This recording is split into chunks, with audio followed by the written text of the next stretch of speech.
Hey, welcome to Sports and Politics with T. I'm your host, Tanya, and tonight you have made it back to Thursday, guys. It is May the 1st, first day of May, and guess what? We've got a lot of things to talk about tonight, a lot of things. We're going to go over some things as far as Michelle Obama, like I promised on Monday. She has Taraji P Henson on her show. And just some interesting things that we're going to find out about this interview. Also, we're going to talk about Kamala Harris. Kamala Harris speaks out for the first time. And let's just say she's going to tell you exactly how she feels about what the Trump administration is doing right now. Let's just say everybody's pretty much thinking the same thing, okay? So anyway, again, I hope everybody's had a great week. I hope everybody's had a great weekend. One more day, guys, and it'll be Friday. Now, this particular weekend is going to be a little bit rainy as far as where I'm from. I don't know where everybody else is from, but as far as here, we're going to not have such a good weekend. But hopefully, going into next week, it'll be a lot better. But I'm so glad. Listen, guys, I want to, again, take the time to thank everyone just tuning in, commenting, liking, sharing, subscribing, all of that. Thank you so much. I've had a lot of input and output on my channel, and it's growing. Thank you. So we're going to go ahead and get started for tonight.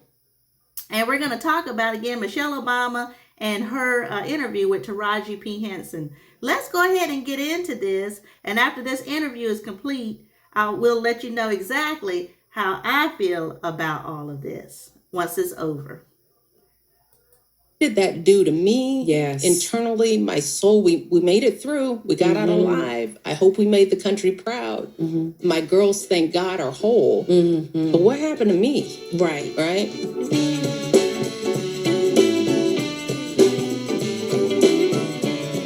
This episode is brought to you by Pine Sol and Theraflu. Craig Malcolm Robinson. Michelle LaVaughn Robinson. Not Robinson. Obama. Mister. What, 30 years? How's it going? It's going well. How you doing? Doing well. Yeah. Happy to be here with you. We've got a great show I'm coming so up. excited. But we are here in LA and you doing your thing. I'm doing my thing. I is staying in an Airbnb again. And I tell you, every time I stay in one, it makes me want to stay in one wherever I go. You know, we're the boys have a tournament coming up in a month or so. And rather than staying in a hotel, we're going to get an Airbnb so we can do all of our own cooking and washing of dirty uniforms. Yeah. So I'm really excited. Yeah, you're just becoming an Airbnb aficionado. I am. Quite impressed. I absolutely have enjoyed my time because, I was always Mr. Hotel. You were. Points and all that stuff. You seem younger than you are. That makes you more up to date than, your age portends. You're living like a young person out there. I know. But Airbnb is for everyone of all ages, and you were living proof of that. I am. Well, how excited are we? Very, very excited. Well, folks, I'm going to get right to our guest because we want to bring her out because this is one of those. And I am a huge fan, and I've got goosebumps. Let me just say, my brother has been giddy, little silly giddy all day, and he even wore a whole suit for this one because he's usually in jeans. It's like we don't know what's going on down there, but your top matches your pants today. That means we got somebody special here with us. See what happens when you try and clean yourself up. Your sister takes full advantage. But our guest today is none other than Taraji P Henson. My girl. And she is an Academy Award nominated actor, producer, and #1 New York Times bestselling author, mental health advocate, and entrepreneur. Yeah. Owning our own stuff. Yeah, she's starring in Tyler Perry's Straw on Netflix, which I watched the trailer and I was crying on the trailer. I know. Taraji, she'll do that. She does it to you. She does it to you. Yeah, I can't wait for that to come out. I know. Yeah. I know. She's also the founder of the Boris L. Henson Foundation, named after her father, which works to enhance access to mental health services within Black communities. She has also launched TPH by Taraji, a line of spa-inspired products, and is the strategic advisor for Seven Daughters Moscato. Moscato. I got me a bottle. Ooh. I had 2 bottles. I may let you try one. Let me try one. I would if love you that. Act right. But without any further ado, Taraji, please come out and join us.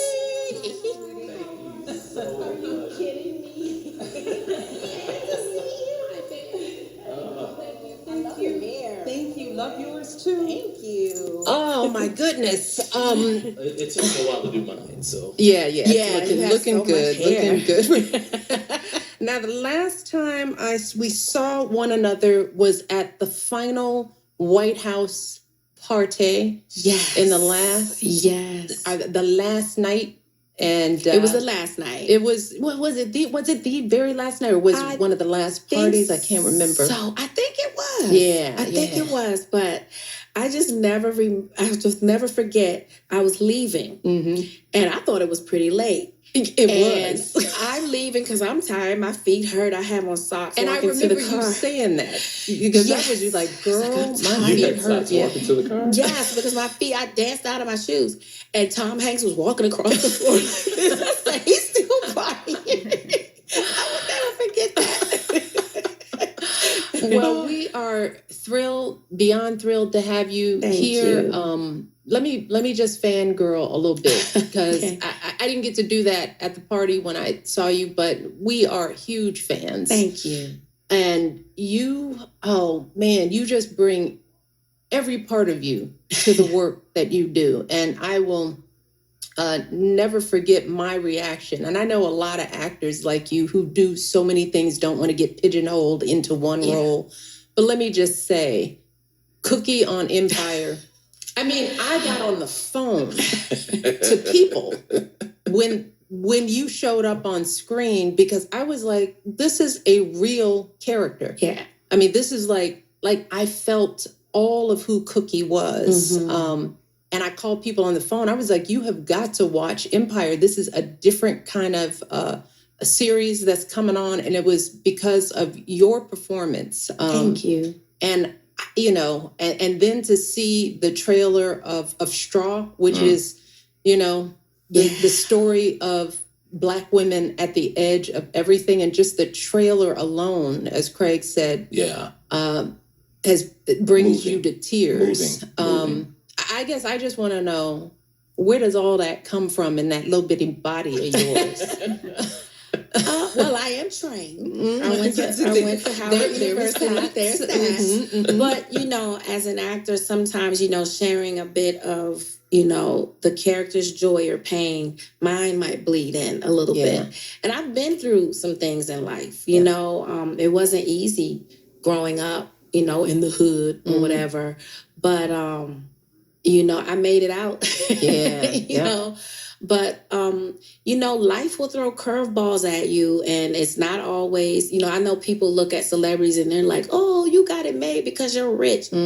But like the great guru Biggie Smalls says, more money, more problems. Oh, yeah. You think your problems go away because you finally made it or whatever. And it's like, no, you get more problems, more expensive problems.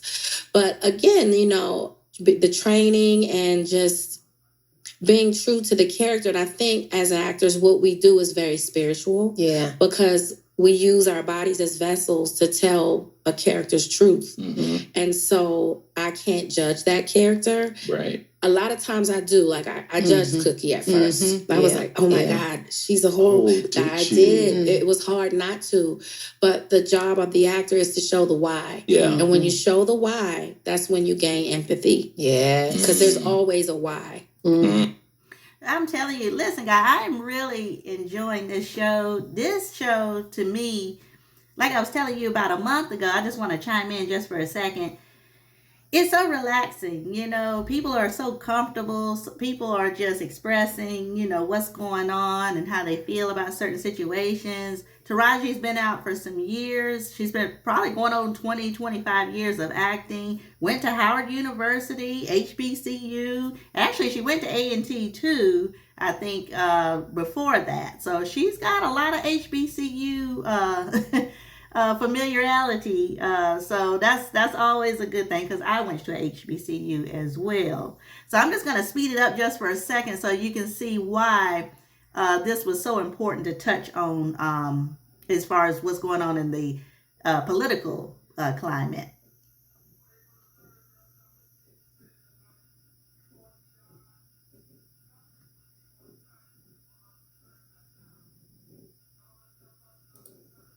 Just with my girlfriends, we get in our little stuff sometimes, but we're in a place where we're all in therapy.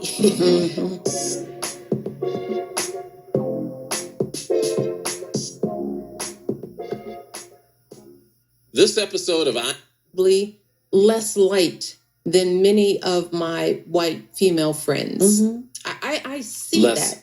Less light. Mm-hmm. Not light. Light. Mm-hmm. LIGHT. Because I say this a lot. I mean, I see the difference in some of my white female friends. I see a lightness, mm-hmm. an ability to be in the world and see what's going on, but still be not as burdened about it as I think I am. Mm-hmm.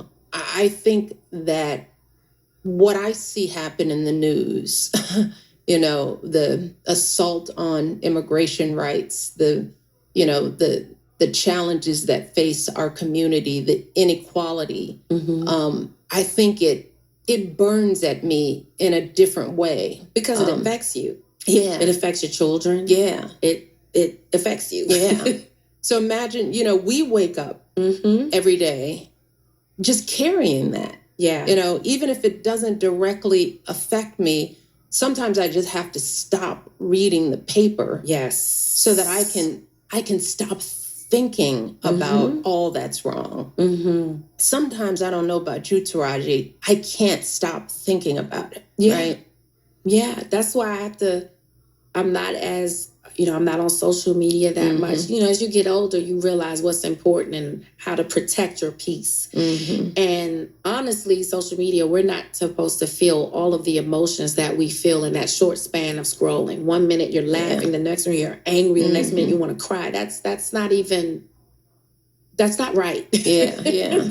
Something is wrong about that. Mm-hmm. But, a lot of times that's where you get the news. Or you see something disturbing in it. I'm an empath. So mm-hmm. I take things on. I stopped watching the news a long time ago. Mm-hmm. Yeah. I had to. Because sometimes I feel like, are they trying to scare us? Like, is there anything good happening out there? Mm-hmm. So I had to stop to protect my peace. Well, speaking of taking care of ourselves, and we like to think of IMO as mm-hmm. sort of therapy for the folks who yes. aren't quite there yet. Yes. And in that vein, I'd love to get to our listener question from perfect. Shantae mm-hmm. from North Carolina. We're not even halfway through the year. And as a Black woman, I feel burned out. It's not just the world and politics, but it's also the expectations of myself and others as it pertains to my personal life, like career, family, issues at my job, obligations I feel pressured into, and more. I don't know you personally, but I imagine you might have been here before. Any advice? Mm-hmm.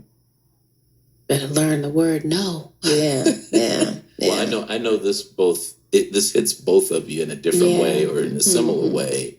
Well, you embarked upon an interesting journey to find your peace recently. Mm-hmm. Can you share some of your tools for trying to find that peace? Well, I'll tell you this. No is my favorite word. Yeah. No. Mm-hmm. No is, and I found out how powerful no is, especially in this town. This is the town of yes. Yes, men. Yes, I'll do it. Yes, whatever you need. Just make me a star. You know? But no is so powerful because that is you taking up for yourself. Right. No, I don't feel like coming to dinner. Yeah. No, I don't want to do that role. I don't. That doesn't serve a purpose for me. Yeah. I know the check is great. Maybe that's someone else's blessing. Yeah. You know what I mean? And the relief that I get from saying no, because I know I'm protecting my peace. I know I'm doing a good thing, because for a while I was the yes girl, the people pleaser, and I just couldn't do it anymore because it wasn't servicing me, and I wasn't feeling fulfilled. Because why am I doing this? I've had to cut people out of my life. It's okay. You weigh me down. I can't carry your load and mine. Family members even. Yeah. Sorry. And you don't learn that. It's unfortunate. You don't learn it until you get older. That's right. Because in your 20s, I'm ready to do it all. And even in your 30s still. But as I'll say about 45, I was like, yeah, I'm not going to do that anymore. That doesn't serve me. Yeah. That doesn't make me happy inside. And if I say yes, that person's happy, but then I'm left to carry something that doesn't feel comfortable to me. Yeah. How have you shared this with your young son? And I say young because 30 is still young. Yeah, very young. Do you encourage him to therapy? Because I'll Absolutely. tell you, He's in how therapy. Black men are with their we ain't really feeling the therapy thing. Like, no, he's not like that at all. Oh, that's great, because we need to educate our young Black men that therapy is a good thing. We go to therapy together. You think a mother-son relationship is easy? Yes. Without a dad? That's right. Yeah, it's not. All relationships need work. Even the relationships with my girlfriends, we get in our little stuff sometimes, but, we're in a place where we're all in therapy.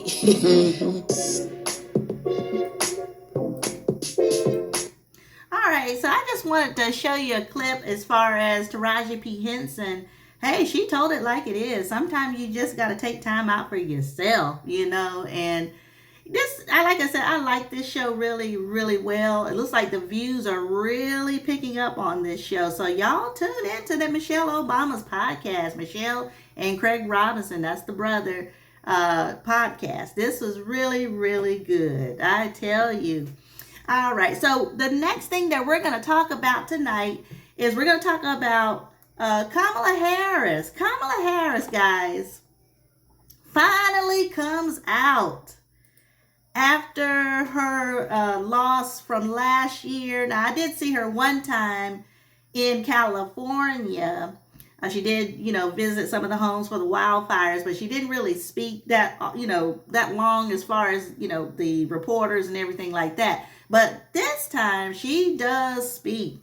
And trust me, does she have a lot to say? Yes, former Vice President Kamala Harris decides, you know what? I'm going to tell you how I feel about this. And it's not good, okay? So let's go ahead and get into this. And once this video is complete, we'll chime in and then we'll dissect this video to let you know exactly how I feel about what Kamala Harris is saying.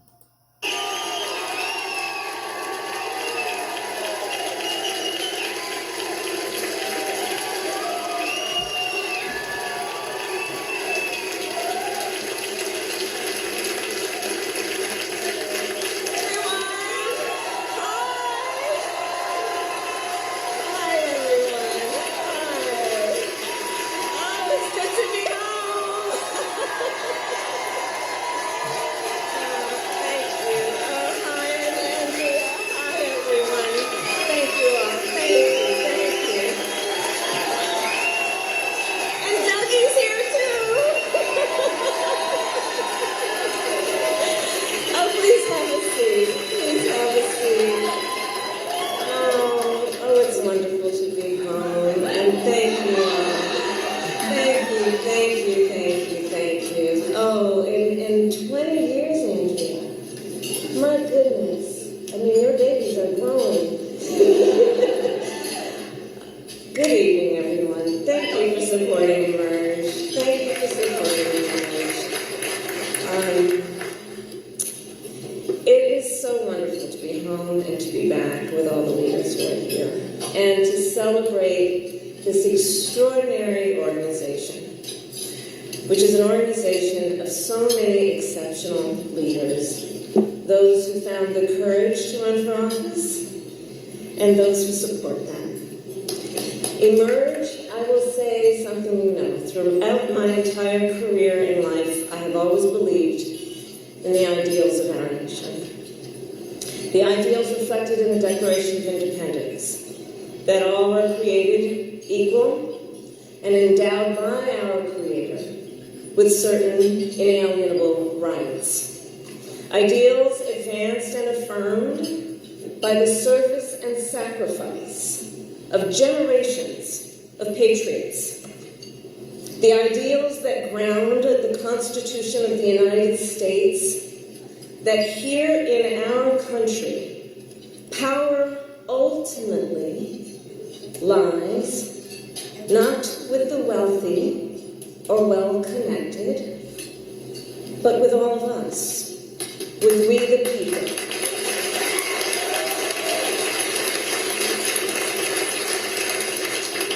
Now, of course, I recognize that America has never fully lived up to these ideals, that for all the gains we've made, the American dream has for decades been slipping further out of reach for so many, and that the American people deserve leaders who make their lives better and make our country stronger. But sadly, we have seen quite the opposite over these past few months. Now, I know tonight's event happens to coincide with the 100 days after the inauguration, and I'll leave it to others to give a full accounting of what has happened so far. But I will say this. Instead of an administration working to advance America's highest ideals, we are witnessing the wholesale abandonment of those ideals.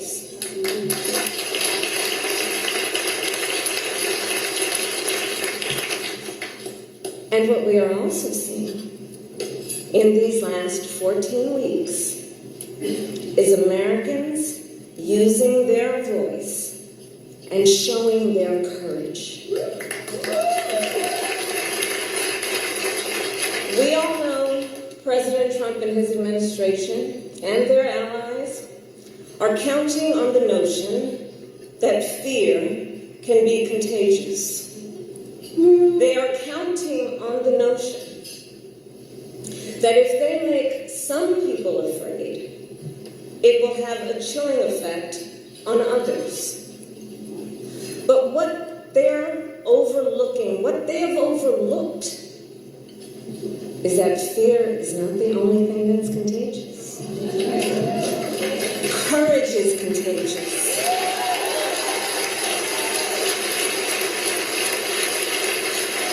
The courage of Americans who are banding together in the face of the greatest man-made economic crisis in modern presidential history. Americans across the political spectrum who are declaring that the president's reckless tariffs hurt workers and families by raising the cost of everyday essentials, devastate the retirement accounts that people spent a lifetime paying into, and paralyze American businesses, large and small, forcing them to lay off people to stop hiring or pause investment decisions. The courage of Americans we are seeing who are rallying at Social Security offices to protect their hard-earned benefits. Of Americans who are speaking out to say, it is not okay to violate court orders. Not okay. Saying it is not okay to detain and disappear American citizens or anyone without due process.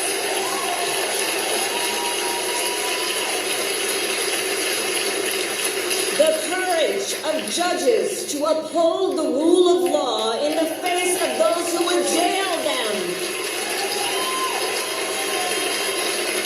Of universities that are defying unconstitutional demands that threaten the pursuit of truth and academic independence.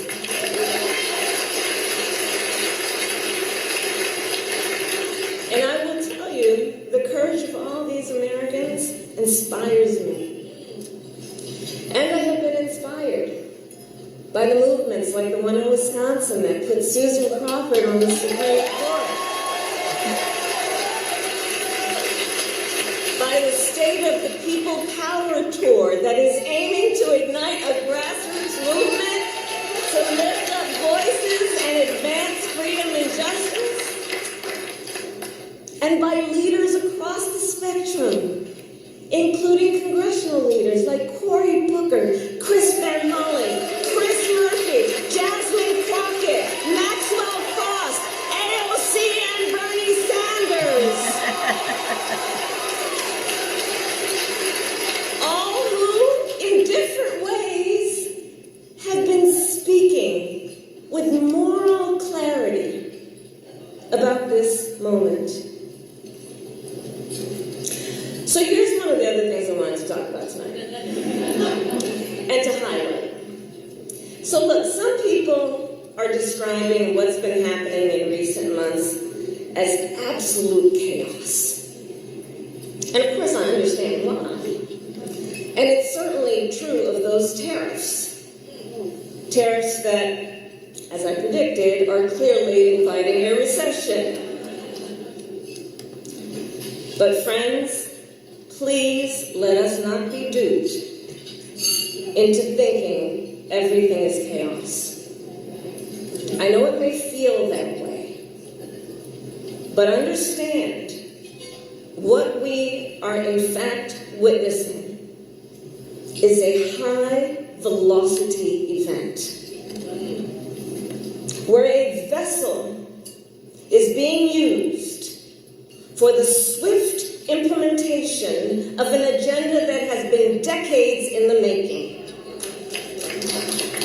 An agenda to slash public education. An agenda to shrink government and then privatize its services. All while giving tax breaks to the wealthiest among us. By the way, an agenda that is not lowering costs. Not making life more affordable, and not what they promised. Let me just stop right there. Listen, he's not doing anything that he said he was going to do, okay? That's what people don't understand. People had hope. People wanted hope. And now that hope is going downhill. Vice President Kamala Harris is already telling you this is a disaster, okay? A pure disaster. She just said it herself. She already predicted this. The tariffs that we had been talking about for these last 3-4 months, that's what's causing all this ruckus. Not one time has he mentioned inflation, housing, getting food and gas prices down. None of that is on the table. All they care about right now is those tariffs. And guess who's going to be paying for that? The American people. But anyway, let's keep going. It's an agenda. A narrow, self-serving vision of America. where they punish truth-tellers, favor loyalists, cash in on their power, and leave everyone to fend for themselves, all while abandoning allies and retreating from the world. And folks, what we are experiencing right now is exactly what they envisioned for America. Right now, we are living in their vision for America. But this is not a vision that Americans want. We are living in a moment when the checks and balances upon which we have historically relied have begun to buckle. And we here know that when the checks and balances ultimately collapse, if Congress fails to do its part, or if the courts fail to do their part, or if both do their part, but the president defies them anyway, well, friends, that is called a constitutional crisis. And that is a crisis that will eventually impact everyone. Because it would mean that the rules that protect our fundamental rights and freedoms, that ensure each of us has a say about how our government works, will no longer matter. And if that happens, the one check, the one balance, the one power that must not fail is the voice of the people.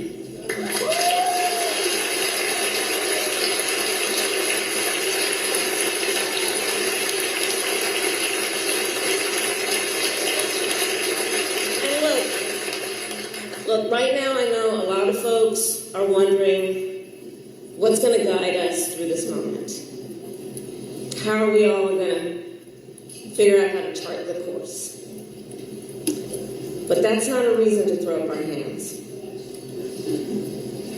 In fact, please allow me, friends, to digress for a moment. Okay. It's kind of dark in here, but I'm asking for a show of hands. Who saw that video from a couple of weeks ago? The one of the elephants at the San Diego Zoo during the earthquake? Google it if you've not seen it. So that scene has been on my mind. Everybody's asking me what you've been thinking about these days. Well, so in the video, for those who haven't seen it, here those elephants were. And as soon as they felt the earth shaking beneath their feet, they got in a circle and stood next to each other to protect the most vulnerable. Think about it. What a powerful metaphor. Because we know those who try to incite fear are most effective when they divide and conquer, when they separate the herd, when they try to make everyone think they are alone. But in the face of crisis, the lesson is don't scatter. The instinct has to be to immediately find and connect with each other, and to know that the circle will be strong.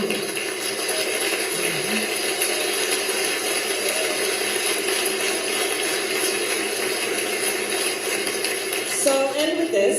I am not here tonight to offer all the answers, but I am here to say this. You are not alone, and we are all in this together.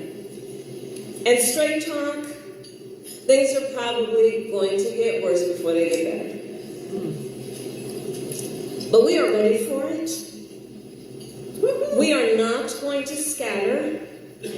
We are going to stand together, everyone a leader, and emerge. You have a special role to play. Organizing is as important as ever. Mobilizing is as important as ever. Running for office is as important as ever. So please, everyone here, please keep doing what you are doing. And to everyone, let's lock it in. Lock it in. Gear up for the hard work ahead. And please, always remember, this country is ours. It doesn't belong to whoever is in the White House. It belongs to you. It belongs to us. It belongs to we, the people. Thank you. God bless you and God bless America. Thank you all.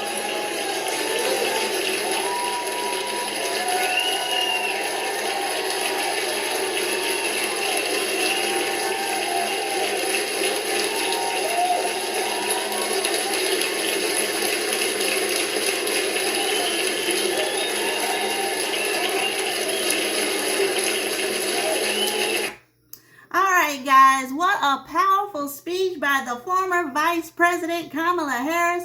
She told the truth, guys. She's like, look, this is going to get worse before it gets better. But one thing I know she said that was so true, like I told y'all before too, we need to stick together on this.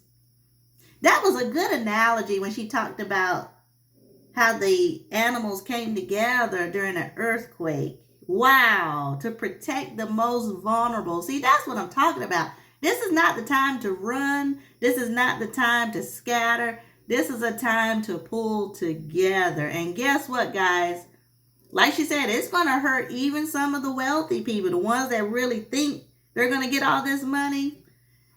Trust me, it's going to hurt them too. Not as bad as the ones that's struggling, though, but they're going to feel it as well. So I'm so glad, Kamala spoke out tonight, because this was the first time, like I said, that we've seen her in a full speech. So we're going to keep our eyes open to see if she's going to do any more speeches later down the road. Okay.